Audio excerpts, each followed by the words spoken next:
Take a breath. If you can, light your candle and open your journal. Let's pray. God, quiet our hearts and meet us here. Amen. Welcome to In God's Presence, Day 2, Genesis 4-7. When brothers become enemies. Day 2, Genesis 4-7. Ever wonder why sibling rivalry hits so different? Why the person who knows you best can hurt you worst? We're about to meet the first brothers, and one of them won't make it past today. This is where everything perfect starts to unravel. Fast. Cain and Abel. Adam and Eve have sons now, 2 of them. Cain works the ground, just like his father, wrestling with the cursed soil, coaxing food from dirt that fights back.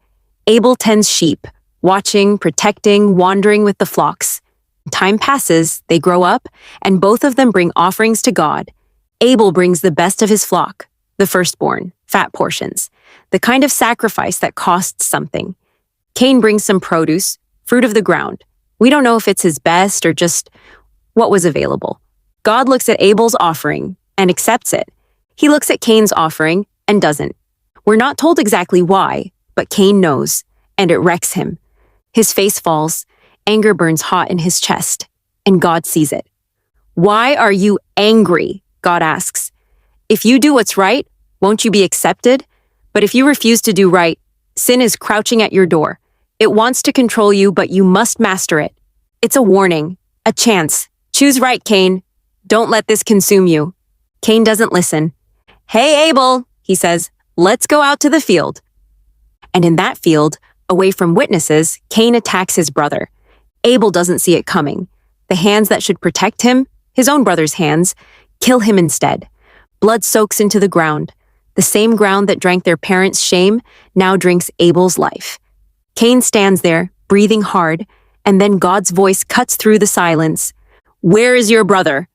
Cain's response drips with contempt. I don't know. Am I my brother's keeper? God doesn't buy it. What have you done? Your brother's blood is crying out to me from the ground. You're cursed now. The ground that opened its mouth to receive your brother's blood will never yield crops for you again. You'll be a restless wanderer. Cain's anger turns to panic. This punishment is too much. You're driving me from the land, hiding your face from me. I'll be a wanderer. Anyone who finds me will kill me. And here's the grace in the middle of judgment. God marks Cain, a sign of protection. Anyone who kills you will suffer vengeance 7 times over. So Cain leaves, east of Eden, away from God's presence, away from family. He builds a city, has children, starts a lineage, but he's always running, always restless. Meanwhile, Adam and Eve, they have another son, Seth.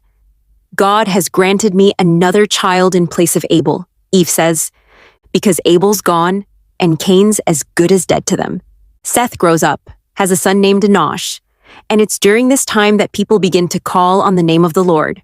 Worship, prayer, relationship with God, even outside the garden. Generations pass. Cain's line produces innovators. Jubal invents musical instruments. Tubal-Cain forges tools of bronze and iron. Civilization is rising. But so is violence. Lamech, one of Cain's descendants, kills a man and brags about it.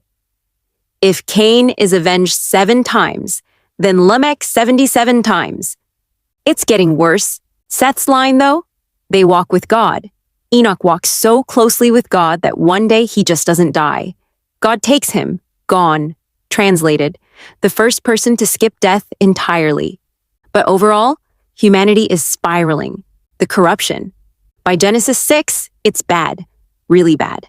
The Lord saw how great the wickedness of the human race had become on the earth, and that every inclination of the thoughts of the human heart was only evil all the time. Every thought, all the time, evil. It breaks God's heart. I regret that I made them. But there's one man, one family, Noah. Noah found favor in the eyes of the Lord. In a world drowning in wickedness, Noah is righteous. He walks with God, like Enoch did, and God has a plan. I'm going to destroy everything, God tells him. But you, I'm going to save you. Build an ark. An ark, a massive boat, in a world that's never seen rain. The instructions are specific: 450 feet long, 75 feet wide, 45 feet high, 3 decks, a door, a window, rooms inside for animals.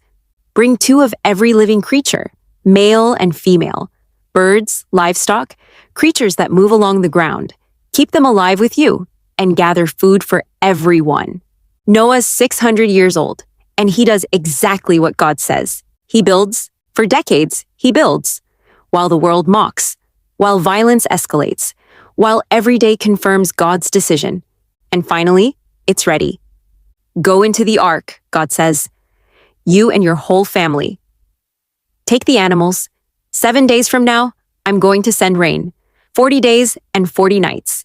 Everything on earth will be wiped out. Noah, his wife, his 3 sons, Shem, Ham, Japheth, and their wives. 8 people. They enter the ark. The animals come, wild and domestic, birds and creatures, filing in 2 by 2. And God shuts the door. 7 days pass. Then the sky opens. This isn't just about a murder or a flood. It's about what happens when humans choose their own way over God's. Cain had a choice. The world had a choice. And both chose violence. But even in judgment, there's mercy. God marks Cain to protect him. God saves Noah and gives humanity another chance. This is the pattern you'll see again and again. Humans fail. God remains faithful. The question becomes, what will we do with the chances we're given? Tomorrow, Genesis 8-11. The waters recede, a rainbow appears, and humanity decides to build a tower that reaches heaven, because we never learn. See you then.